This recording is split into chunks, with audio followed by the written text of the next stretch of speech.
능력이 일어나네. 주의 보혈 능력이 또다. 주의 피 믿으오. 주의 보혈 피 어린 양의 매우 귀중한 피로 나네. 육체의 정욕을 이기니 보혈의 능력. 주의 보혈 정결한 마음을 얻게 하니 참 놀라운 능력. 고백할 때 눈보다 더 이게 눈보다 더 이게만 오직 주의 보혈의 능력입니다. 아멘. 유청한 모든 것 밝히시니 참 놀라운 능력. 그 놀라우신 능력 앞에 주의 보혈 능력이 또다. 주의 피 믿으오. 주의 보혈 피 어린 양의 매우 귀중한 피. 주의 보혈 주의 보혈 능력이 또다. 주의 피 믿으오. 주의 보혈 피 어린 양의 매우 귀중한 피로 나네. 주의 복임을 전한 제목 보혈의 능력. 주의 보혈 날마다 나에게 찬송 주니 참 놀라운 능력. 믿음으로 선포합시다. 주의 보혈 능력이 또다. 주의 피 믿으오. 주의 보혈 피 어린 양의 매우 한 번 더. 주의 보혈 주의 보혈 능력이 또다. 주의 피 믿으오. 주의 보혈. 우리 마지막으로 한 번 더 믿음의 선포로 주님 앞에 할렐루야. 주의 보혈 능력이 또다. 주의 피 믿으오. 주의 보혈 피 어린 양이 매우 귀중한 피로다. 할렐루야. 여전히 우리 가운데 함께 하시는 주의 보혈의 능력을 의지합니다. 믿음으로 주님께 큰 박수 올려드립니다. 할렐루야.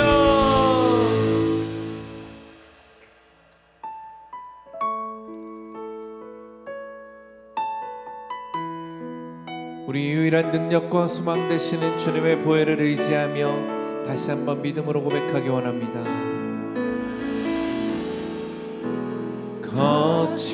거친 주의 십자가 흐르는 보혈 강물 되어 내 영혼 깨끗하게 하시고 하늘과 땅을 이으신 주님의 보혈 내 평생의 자랑인 주의 십자가로다. 주의 보혈 이르는데 믿고 뛰어나가. 주의 일에 내가 입어 깨끗하게 되었네. 아멘. 다시 한번 거친 주의 십자가 주의 십자가 흐르는 보혈 흐르는 보혈 강물 되어 내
다니엘의 이야기라는 제목으로 하나님의 말씀 나누겠습니다. 유다라는 나라는 바벨론에 의해서 망합니다. 나라가 사라집니다. 그런데 나라가 사라지기 전에도 바벨론 제국의 지시를 받고 있었습니다. 이 바벨론은 유다의 왕이 마음에 안 들면 패할 수도 있었고 또 원하는 이를 왕으로 세울 수도 있었습니다. 이 바벨론이 이 유다라는 이 나라에 대해서 또 어떤 정책을 썼냐 하면 유다의 아주 유능한 소년들을 바벨론으로 데려가서 바벨론화 교육을 시키는 것이었습니다. 이 두 번이나 유다의 유능한 소년들을 바벨론으로 데려갔습니다. 첫 번째 1차 때 그 기준이 이러했습니다. 왕족의 핏줄, 귀족의 핏줄, 그리고 준수하고 흠이 없어야 하고 또 지혜가 있어야 하고 공부하기를 좋아하는 소년, 이것이 기준이었습니다. 저들은 이런 유능한 소년들을 바벨론으로 데려가서 교육을 시키는 것이었습니다. 이 교육을 시키면 그들이 바벨론에 대해서 긍정적인 마음을 갖고 바벨론화 되는 거예요. 이렇게 바벨론화 되는 이들을 유다의 지도자로 세우면 바벨론을 향해서 반기를 들지 않는다라는 그러한 계획이 있었던 것입니다. 다니엘은 언제 이 바벨론으로 갔느냐? 첫 번째 1차 때 다니엘과 그의 친구들이 바벨론으로 갑니다. 이 바벨론에 가서 거기에서 이제 교육을 하는데 이 다니엘이라는 인물에 보면은 다니엘은 아주 좀 특별한 그 이력이 있습니다. 왜 특별한 이력이 있느냐? 그는 4명의 왕을 섬기는데 4명의 왕을 섬기면서 2인자의 자리에서 쫓겨나질 않는 거예요. 바벨론 제국의 느부갓네살 왕, 벨차살 왕, 또 페르시아 제국의 고레스 왕, 그리고 다리오 왕. 왕이 바뀌면은 권력자들이 다 바뀌는데 그런데 다니엘은 바뀌질 않는 거예요. 또한 제국도 바뀌었습니다.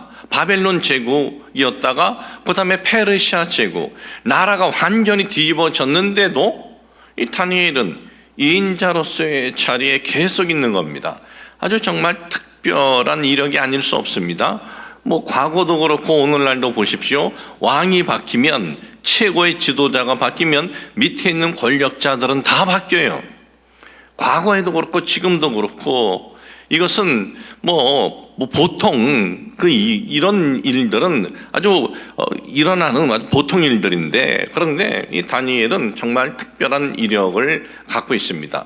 그러면 이 다니엘은 하나님을 경외하는 사람인데 이 하나님을 경외하는 다니엘은 어떻게 하나님을 경외하였을까?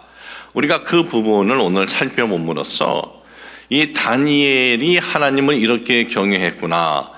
그리고 하나님으로부터 이렇게 인도하심을 받았고 하나님의 보호하심을 받았구나. 우리가 이것을 깨닫고 오늘 우리들도 똑같이 다니엘처럼 될 수는 없지만은 우리는 다니엘은 아니지만 우리는 부족한 부분이 있어도 다니엘이 걸었던 신앙의 길을 오늘 우리도 걷는다면 우리의 삶도 하나님께서 인도해 주시고 또 지켜주시고 보호해 주실 것입니다. 자, 그러면 다니엘은 어떠한 삶을 추구했느냐? 첫째는 하나님의 뜻입니다. 하나님의 뜻.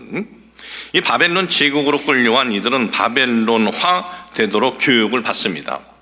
근데 교육을 받는데 몇 년 교육을 시키느냐 보니까 3년이라고 그렇게 되어 있어요. 다니엘서 1장 5절에 보니까 또 왕이 지정하여 그들에게 왕의 음식과 그가 마시는 포도주에서 날마다 쓸 것을 주어 3년을 기르게 하였으니 그 후에 그들은 왕 앞에 서게 될 것이더라 그랬어요. 3년. 성경은 유다에서 태어나고 유다에서 자란 이들인데 이 소년들을 바벨론에 데리고 와서 3년을 교육을 시키면 된다. 그렇게 본 거예요. 여러분, 이민자들이 이민을 갑니다. 가서 이민자로서 살면은요, 고향에 대한 향수병이 있어요. 고향을 생각을 합니다. 친정을 생각을 하고, 그리고 친지들을 생각을 해요.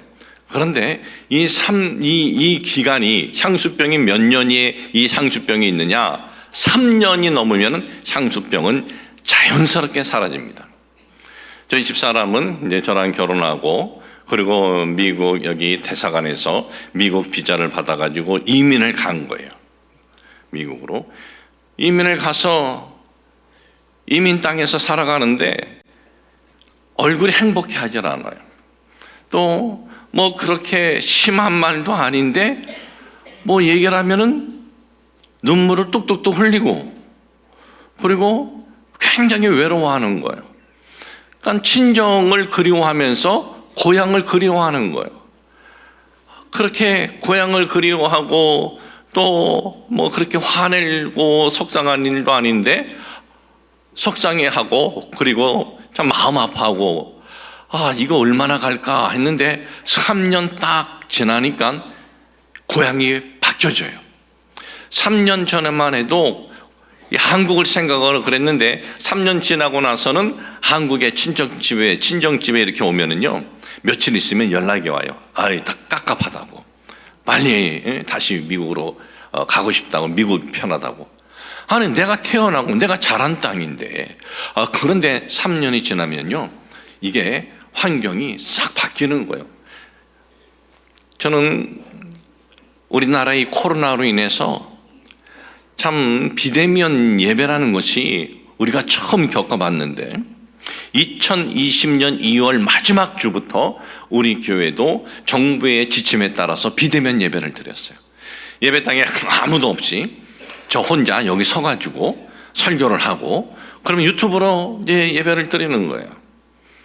그렇게 1년, 그리고 2년 2개월, 그래서 2년 2개월 정도 되었을 때 정부에서 이제 대면 예배도 허락한 거예요. 대면 예배를 시작하면서 이 고양시기독교 청년앞에서 저한테 부탁이 왔습니다. 우리가 코로나로 인해서 예배를 못 드렸는데 순복원당교회에서 이른 아침에 새벽에 우리가 예배를 좀 드렸으면 좋겠다. 고양시기독교 이 목사님들을 초청을 해서 그러면서 그러면 우리가 뭘 준비하면 되겠느냐 그랬더니 고 목사님이 설교해 주시고, 그리고 아침 식사비를 준비해 주면 좋겠다. 뭐 얼마를 드리면 좋겠습니까? 뭐 아침에 뭐 10,000원이면 되지 않겠습니까? 그러는 거예요. 그런데 우리 성도님들이 생각하기를 그래도 몇 년 동안 비대면 예배 드렸다가 예배 드리는데 10,000원 아침 식사비는 그렇고, 그날 하루 목사님과 사모님 식사할 수 있도록 우리가 오시는 분마다 50,000원씩 이렇게 드려서 한 500분 목사님들이 함께 예배를 드린 적이 있어요. 근데 여러분, 이게 만일 3년으로 넘어갔으면 한국 교회는 큰 혼란이 있었을 거예요. 3년이 되면은요, 이제는 그게 완전히 자리 잡히는 거예요. 다행히 2년 정도 됐을 때 대면 예배가 허락이 되어서 이것이 정말 얼마나 정말 큰 정말 은혜인지 모릅니다. 이 바벨론화 하는 것은 3년이면 되는 거예요. 그러니까 3년 동안 교육을 시키는데, 그런데 그 교육을 받는 이들에게는 왕이 주는 진미가 있는 겁니다. 왕이 주는 기름진 음식이 있고, 그리고 포도주가 있는 거예요. 이거를 너희들이 이제 풍족하게 먹으면서 잘 교육을 받으라라는 거예요. 그런데 다니엘하고 그의 친구들은 그걸 거부합니다. 다니엘서 1장 8절에 보니까 다니엘은 뜻을 정하여 왕의 음식과 그가 마시는 포도주로 자기를 더럽히지 아니하리라 하고, 자기를 더럽히지 아니하도록 환관장에게 구하니 그랬어요. 왕이 하사하는 음식과 포도주를 먹지 않겠습니다 라고 한 거예요. 왜? 신앙적인 이유 때문에 그런 겁니다. 왕이 내리는 이 기름진 것들은요, 이 고기는 그리고 포도주는 먼저 우상에게 바쳐졌던 것들이에요. 우상에게 바쳐졌던 것들을 그들에게 먹으라고 주는 거예요. 그런데 다니엘과 그의 친구들은 우리는 우상을 섬기지도 않을 뿐더러 우상에게 바쳐진 것을 우리가 먹을 수가 없습니다 라고 그들은 거부를 했던 겁니다. 율법이 금한 규정을 우리는 따르겠다라는 거예요. 지금 이들은 무슨 왕에게 인정받는 그러한 이치입니까? 아니에요. 지금 교육을 받는 거예요. 이들이 유대 땅에서는 뭐 왕족이고 무슨 귀족이고 그런다 하더라도 지금 바벨론에서는 뭡니까? 약속 국가의 그냥 소년들에 불과한 겁니다. 이 소년들에 불과하는데, 그런데 이들의 이러한 행동이 황관장으로부터 쫓겨날 수가 있는 겁니다. 여기서 쫓겨나면 어떻게 됩니까? 그들은 어쩌면은 잘 교육만 받으면 출세할 수도 있는 거예요. 관리가 될 수가 있는 겁니다. 그런데 왕궁의 교육장에서 쫓겨나면은 이거는 뭐 아무것도 할 수 없는 겁니다. 그럼에도 우상에게 바쳐진 것 하나님의 뜻이 아닙니다. 우리는 이것을 거부하겠습니다 라는 거예요. 참 약소국의 소년들, 자신을 도와줄 수 있는 이들이 아무도 없는데도 불구하고 어떻게 이렇게 뜻을 정할 수가 있었을까? 그들은 이런 마음이 있었습니다. 아무리 우리를 도와줄 수 있는 사람이 없어도 우리가 하나님의 뜻을 추구하면 하나님께서 우리를 도와주신다, 하나님께서 우리를 보호해 주신다, 이런 믿음이 있었다는 거예요. 이런 믿음을 가지고 우리는 하나님의 뜻을 추구하겠습니다라고 지금 고백을 하고 있는 겁니다. 이들은 자신들이 하나님의 뜻을 추구하면 하나님께서 자신들의 편에 서 주실 것이다 라는 그러한 믿음이 있었다라는 겁니다. 여러분, 우리는 살아가면서 하나님께서 내 편이 되어주시면 하는 그런 마음이 있습니다. 또한 기도할 때도 하나님 저의 삶을 인도해 주시고 지켜주시고 보호해 주십시오. 우리는 또 그런 기도를 해요. 그런 기도를 하는 것 정말 좋은 그 기도예요. 그런데 그것보다 더 좋은 게 있어요. 그것은 내가 하나님의 뜻을 추구하면 하나님은 우리 편에 계시는 거예요. 내가 하나님의 뜻을 추구하지 않는데 하나님 내 편에 계셔 주시옵소서 그 아무리 기도한들 그 기도는 응답이 될 수가 없는 거예요. 하나님의 뜻을 우리가 추구할 때 하나님께서 우리 편에서 우리의 손을 잡아주시고 우리가 사망의 음침한 골짜기를 다닐지라도 주께서 우리의 지팡이가 되어주신다라는 것 잊지 마시기를 주님의 이름으로 축복을 합니다. 이 다니엘이 바벨론 왕실의 원장이죠. 이 학원 교육의 원장이죠. 아스브라스 황관장 장관급입니다. 이런 제안을 합니다. 다니엘서 1장 12절 13절에 보니까는 청하오니 당신의 종들을 열흘 동안 시험하여 채식을 주어 먹게 하고 물을 주어 마시게 한 후에 당신 앞에서 우리의 얼굴과 왕의 음식을 먹는 소년들의 얼굴을 비교하여 보소서. 당신이 보는 대로 종들에게 행하소서 하매 시험을 하래요. 열흘 동안 우리는 채식만 먹고 물만 마시겠습니다. 왕의 기름진 음식을 먹는 이들과 우리는 한번 비교해 보세요. 평가해 보세요. 여러분, 우리가 이 말씀을 단순하게 이렇게 읽을 내용이 아니에요. 지금 이들은 누구 앞에서 이런 얘기를 합니까? 장관 앞에서 이런 얘기를 하는 거예요. 왕으로부터 신임받는 장관 앞에서 약소 국가의 소년들이 너무나 당당한 거예요. 시험해 보세요. 평가해 보세요. 그리고 황관장님 눈에 볼 때 우리가 저들에게 떨어지면 알아서 조치하세요. 너무나 대담해. 너무나 담대해요. 여러분, 어떻게 이렇게 대담하고 담대할 수 있을까요? 우리가 하나님의 뜻을 추구하면요, 하나님의 뜻을 추구하면 하나님께서 우리에게 능력을 주십니다. 하나님께서 우리에게 은혜를 주셔요. 그 능력과 은혜는 뭡니까? 담대함을 주는 거예요. 왜? 하나님의 뜻을 추구하기 때문에 그것 자체가 우리에게 담대함을 주는 거예요. 오늘도 여러분, 우리가 하나님의 능력과 하나님의 은혜는 어느 때 우리에게 주어지느냐? 우리가 하나님의 뜻을 추구할 때 우리에게 주어지는 거예요. 그렇기 때문에 여러분, 우리가 하나님의 뜻을 추구하는 것이 우리에게 어떤 시간입니까? 축복의 시간인 것으로 우리가 알아야 돼요. 우리에게 행복의 시간인 거예요. 우리에게 기쁨의 시간이다라는 건 여러분 잊지 마시길 주님의 이름으로 축복을 합니다. 두 번째는 위기 앞에서의 반응입니다. 다니엘서 2장 12절 13절에 보니까 왕이 이로 말미암아 진노하고 통분하여 바벨론의 모든 지혜자들을 다 죽이라 명령하니라.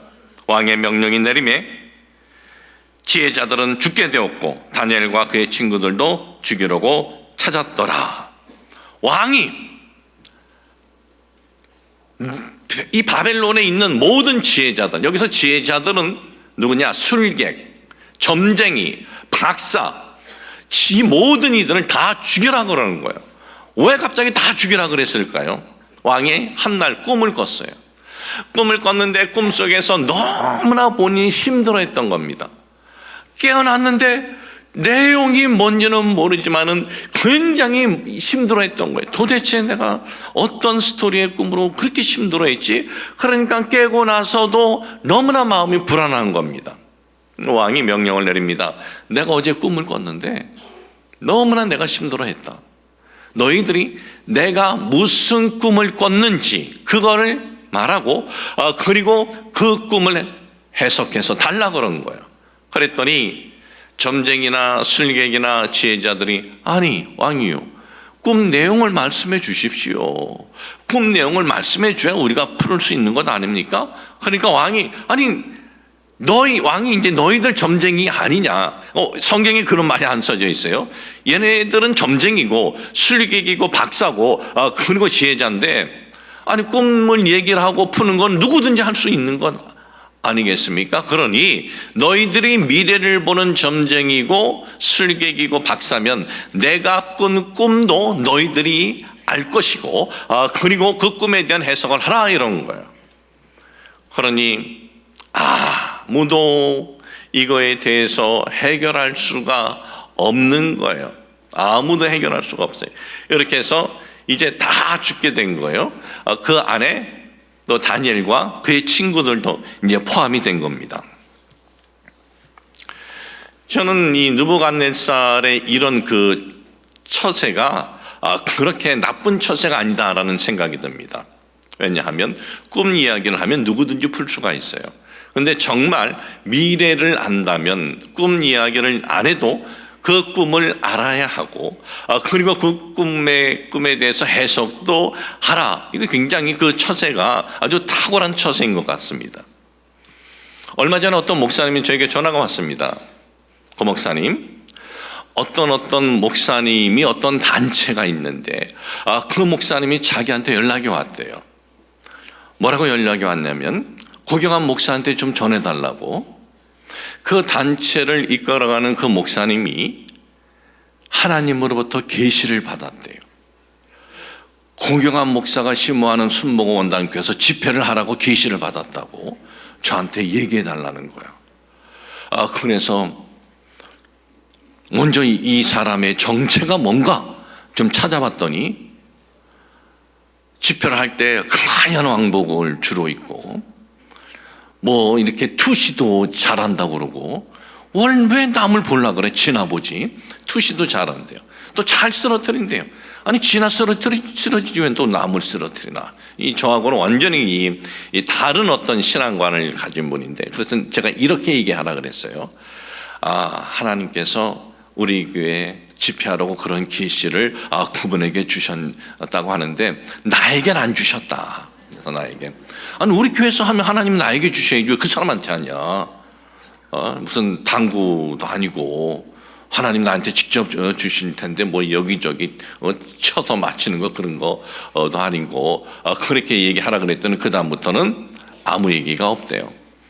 그러니까 이 느부갓네살이 자기 나름대로 생각을 한 겁니다. 지혜자라면 그리고 점쟁이라면 미래를 본다면 내 꿈 내용도 말을 하고 그리고 해석까지 하라. 근데 아무도 못하는데 그런데 다니엘이 왕에게 가서 좀 시간을 달라 그러는 거예요. 뭐 죽이는 거 언제든지 죽일 수 있는 것 아닙니까? 시간을 좀 주십시오. 그러고 난 다음에 다니엘은 세 친구들을 찾아가서 이렇게 말합니다. 다니엘서 2장 18절, 하늘에 계신 하나님이 이 은밀한 일에 대하여 불쌍히 여기사 다니엘과 친구들이 바벨론의 다른 지혜자들과 함께 죽임을 당하지 않게 하시기를 그들로 하여금 구하게 하니라 그랬어요. 하나님께서 기도하게 했다. 여기 보면은 이 다니엘은 그의 세 친구와 하나님께 기도하기 시작을 합니다. 그리고 기도하는 가운데 느부갓네살 왕이 꾼 꿈 다니엘이 알게 하시고 또 그걸 풀어주게 하셔요. 다니엘은 느부갓네살 왕에게 당신이 꾼 꿈은 이렇고 해석은 이렇습니다. 이 꿈 해석으로 인해서 다니엘은 2인자가 됩니다. 총리가 됩니다. 그리고 그의 친구들은 이제 지방의 관리가 되는 거예요. 이들은 지금 큰 환난을 만난 겁니다. 위기를 만났습니다. 환난과 위기를 만났지만 그 환난과 위기가 축복으로 바뀌어진 거예요. 그러면 이 사건을 통해서 우리가 뭘 깨달아야 됩니까? 이 부분을 통해서 우리가 깨달아야 할 것은 이겁니다. 이 다니엘과 그의 세 친구들은 이 바벨론에 와서 어떻게 살았습니까? 하나님의 뜻을 추구하는 삶을 살았어요. 단순히 여러분 우상에게 바쳐진 것을 먹지 않겠다 하는 내용이 성경에 있지만은 그 다음의 내용들은 모르지만 이들은 무엇을 추구하고 살았습니까? 이 내용을 통해서 우리가 볼 수 있는 것은 하나님의 뜻을 추구하면서 살았어요. 하나님의 뜻을 추구했으면 하나님이 좀 도와주셔야 되는 것 아닙니까? 하나님이 보호해 주셔야죠. 하나님께서 보호해 주시고 하나님께서 도와주셔야 되는데 그런데 이들은 뭘 만납니까? 위기를 만나요. 또 위기를 만난 이 사건도 보면은 성경에 뭐라고 말씀하고 있느냐? 다니엘서 2장 1절에 보니까 느부갓네살이 다스린 지 2년이 되는 해라고 되어 있어요. 2년. 우리는 2년 하면 1년, 2년 이렇게 생각하는데 바벨론 달력은 달라요. 바벨론은 첫 해가 원년이라 그럽니다. 그 다음 해가 1년이고 그 다음 해가 2년이요. 그러니까 3년째인 거예요. 요 기간만 지나면은 다니엘이나 그의 친구들은 뭐가 됩니까? 관리가 될 수가 있는 거예요. 이제 3년의 공부도 끝났고 훈련도 끝났고 그리고 관리가 될 수 있는데 지금 이들은 죽음의 위기가 다가온 것입니다. 이럴 때 이들은 얼마든지 이런 마음이 들지 않겠습니까? 하나님, 우리가 여기 와서 10대 때 그 음식 먹는 것도 왕성할 때 하나님의 뜻을 우린 추구했습니다. 우리는 하나님의 뜻을 추구했는데 하나님 왜 우리에게 이런 위기를 만나게 하십니까? 하나님 왜 우리를 이런 환난을 만나게 하십니까? 이렇게 원망하고 불평하고 그들은 포기한 것이 아니라 하나님 앞에 기도했대요. 기도했다는 것이 무엇입니까? 그러한 위기 앞에서도 이들은 하나님을 신뢰하고 나아갔다라는 거예요. 그들은 하나님을 바라보고 하나님을 신뢰하고 나아갔을 때 이 위기를 극복할 수 있게 된 것입니다. 여러분 오늘 우리는 어떻습니까? 어떤 어려움이 우리에게 다가올 때 우리는 어떻습니까? 하나님, 제가 하나님을 위해서 한 것이 있는데 내가 매주일 예배드립니다. 그리고 하나님을 위해서 내가 이런 봉사도 하고 이런 헌신도 했는데 왜 나에게 이러한 일이 있습니까? 하면서 원망하고 우리는 불평하는 것 아닙니까? 여러분, 위기를 만난 사람이 위기를 극복했을 때는 우연히 극복된 적이 없어요. 성경에 어쩌다가 된 적도 없습니다. 하나님을 향한 신뢰를 그까지 갖고 그까지 포기하지 않고 기도하며 나아갔을 때 위기를 극복할 수 있었다라는 것 잊지 마시길 주님의 이름으로 축복을 합니다.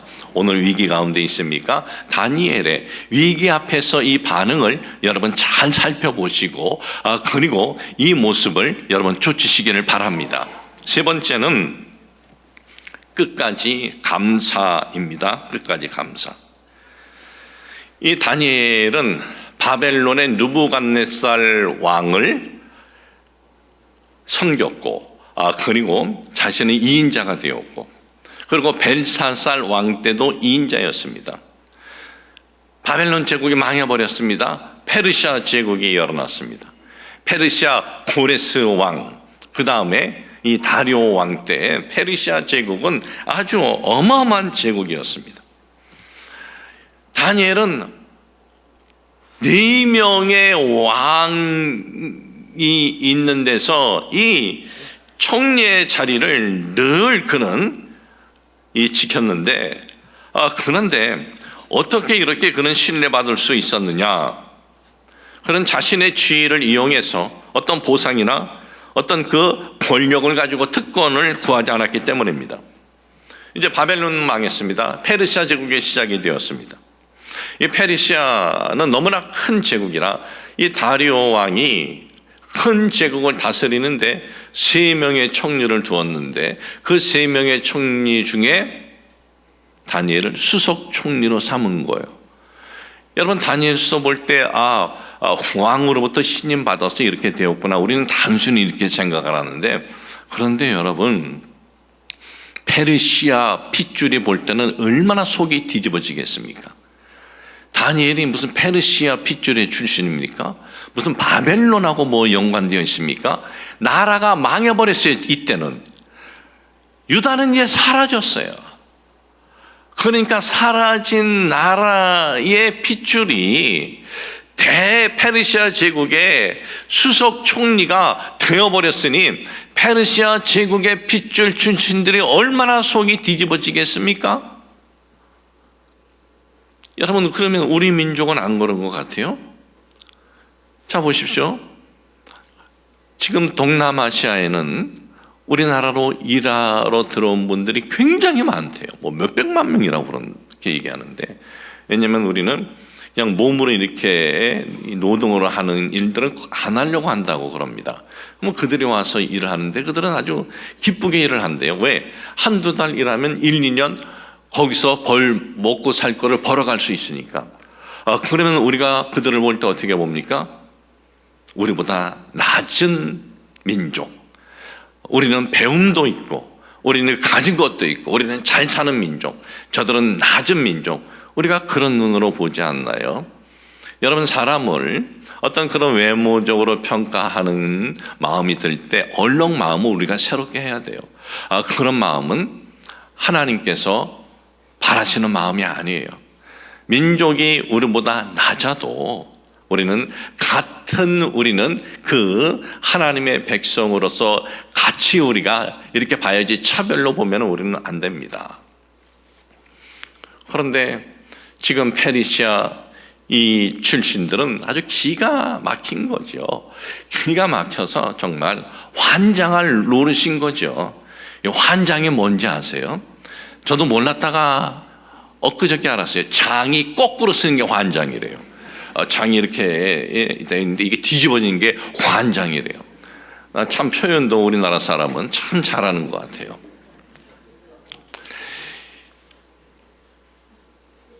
이 페르시아 사람들이 이제 어떻게 하면은 저기를 우리가 무너뜨릴 수 있을까 계획을 짜는데 보니까 무너뜨릴 수 있는 약점이 없는 거예요.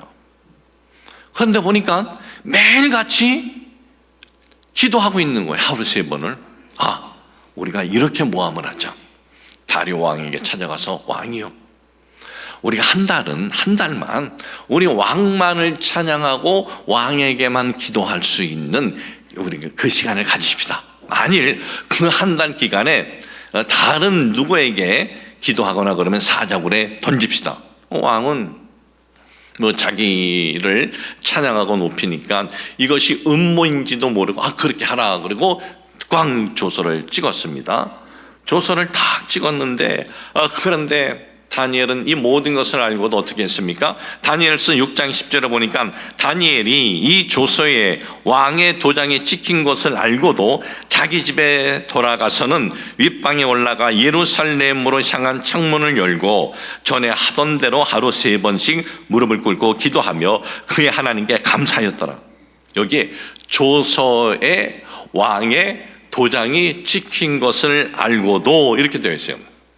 이 원어를 보니까 케디에다으라고 써져 있는데 이거를 더 정확히 번역을 하면 이렇게 번역을 할 수 있습니다. 확실히 알았음에도 불구하고. 확실히 알았다는 거예요. 사자굴에 던져지어야 된다는 걸 확실히 알았다는 거예요. 그리고 이 일이 이렇게 진행된 것이 저들의 모함인지 확실히 알았다라는 거예요. 그럼에도 불구하고 그는 하나님 앞에 기도하는 것을 멈추질 않습니다. 결국 어떻게 됩니까? 사자굴에 던져져요. 사자굴에 던져지고 난 다음에 다리오 왕이 후회를 하는 거죠.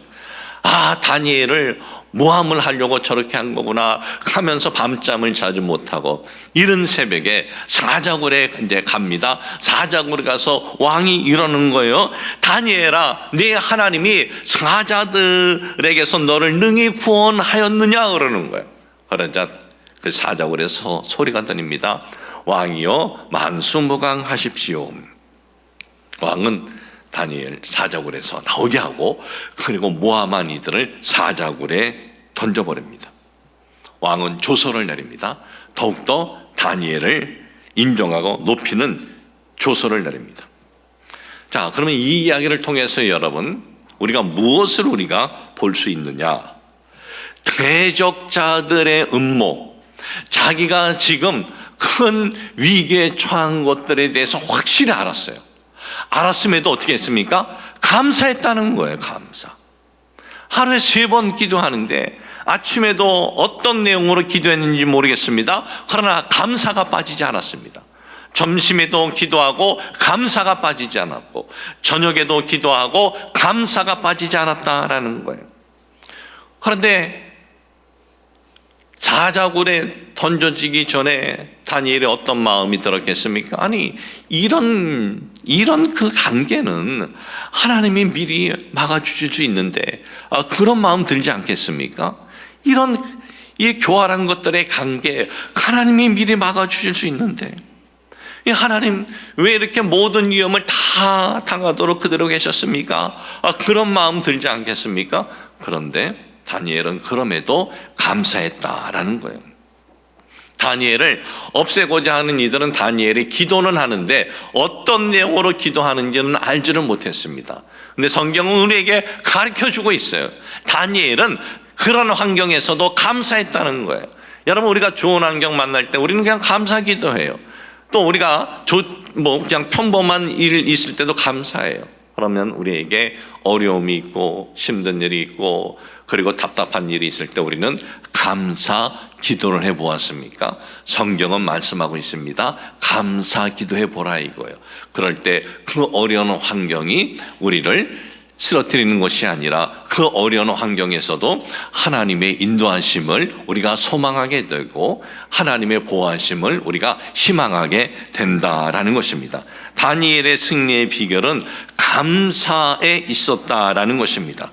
감사 기도를 통해서 그는 늘 체험을 한 거예요. 스스로 평안을 체험하고 하나님과 친밀한 관계를 체험하고 하나님의 은혜를 체험을 한 것입니다.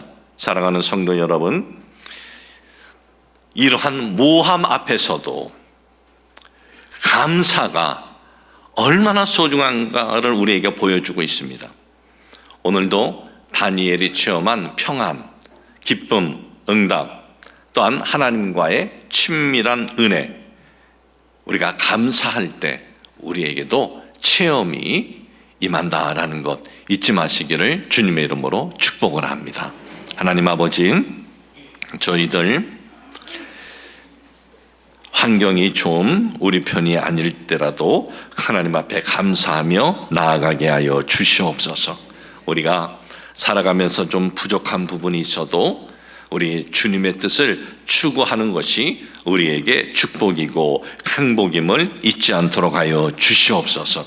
위기를 만났을 때 원망이 아니라 위기를 만났을 때 하나님을 신뢰하고 더욱더 기도하며 나아가는 우리 모두 되도록 주님께서 축복하여 주옵소서. 우리 주 예수 그리스도 이름으로 기도합니다. 아멘.